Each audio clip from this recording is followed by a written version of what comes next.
Today, I'm going to show you how to do engine oil change on the Mustang V6. This happens to be a 2012. First thing I'm going to do is the oil filter. It is right down in here, down below in the front of the engine on the right side, right below the pulley. I'm just going to slide the oil drain pan underneath the engine, so when I unscrew that, it'll drip, or hopefully drip, right into the oil pan. Because this vehicle is pretty low to the ground, you are going to need to jack it up. So once it's jacked up, you can slide the pan under there. That filter should come off by hand. You should be able to reach down in there and just turn it, maybe. We use an oil filter, what they call a wrench. It's like pliers almost. You're going to adjust it. So I'm just going to get in there and grab that filter, turn it a little bit.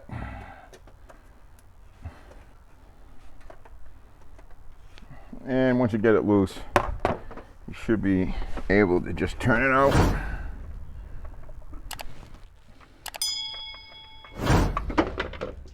Oops. Don't drop it like I did. That's not what you want to do. Get your new oil filter. I like to use AC Delco filters. They're priced right, and they're not a bad filter. I've never had any issues. They look like they're well made. I've seen sometimes where these oil seals get stuck up in the housing and you don't notice it. You go to put the new one on, you end up with double seals and it ends up leaking on you. So make sure the seal is on the old oil filter. If not, reach up in there and get that out. You're just going to want to put some oil on the new seal.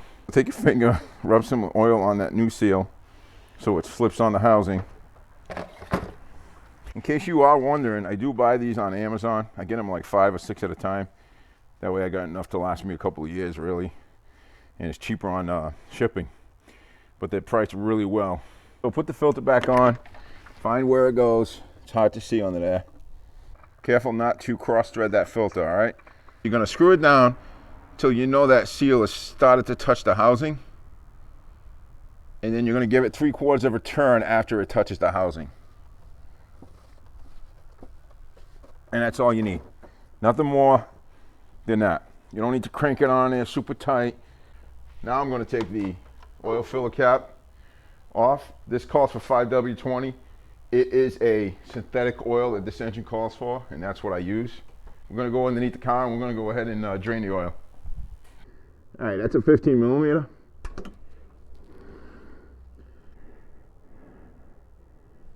Make sure your pan's where it should be. To catch this oil, it's going to come flying out of there. And while it's draining, clean up your bolt. Make sure it's good. Make sure there's no problems with the threads and all that. Make sure you still have your seal. Let's get this back on.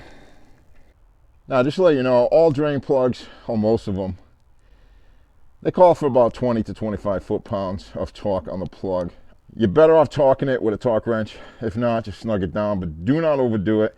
You're going to strip out the aluminum pan. You don't want to do that if you tighten those down too tight. Not to mention, you're going to cause damage at the very least to the threads.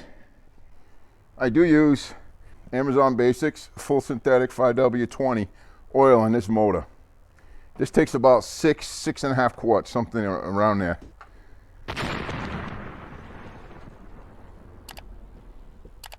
When you think you got enough oil in there, as always, pull your dipstick and check your fluid level. All right, she looks good. We'll go ahead and start her up and see where we're at.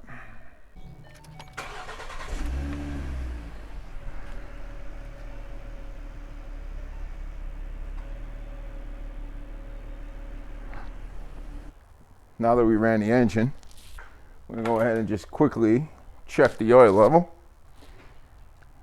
And it looks like it's a little low. So I'm going to add a 1/2 quart.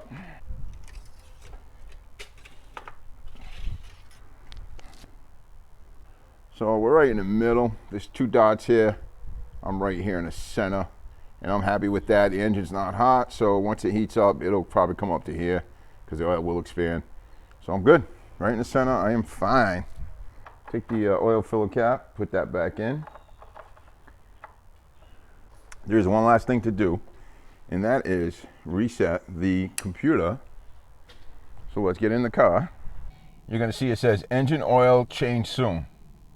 So you're going to hit the setup button. You're going to hit reset to get out of there.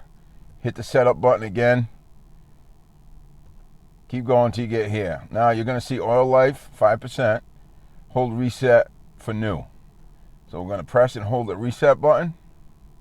Now the oil life is set to 100%. Start her up. And you're good to go. So there you go, folks. That is your engine oil change on a 2012 Mustang V6. Any questions, comments, leave them down below. And I ask that you support the channel by subscribing and liking our videos. And don't forget to share them. God bless you all. Hope you have a great day. Thank you for being here with me. Bye-bye.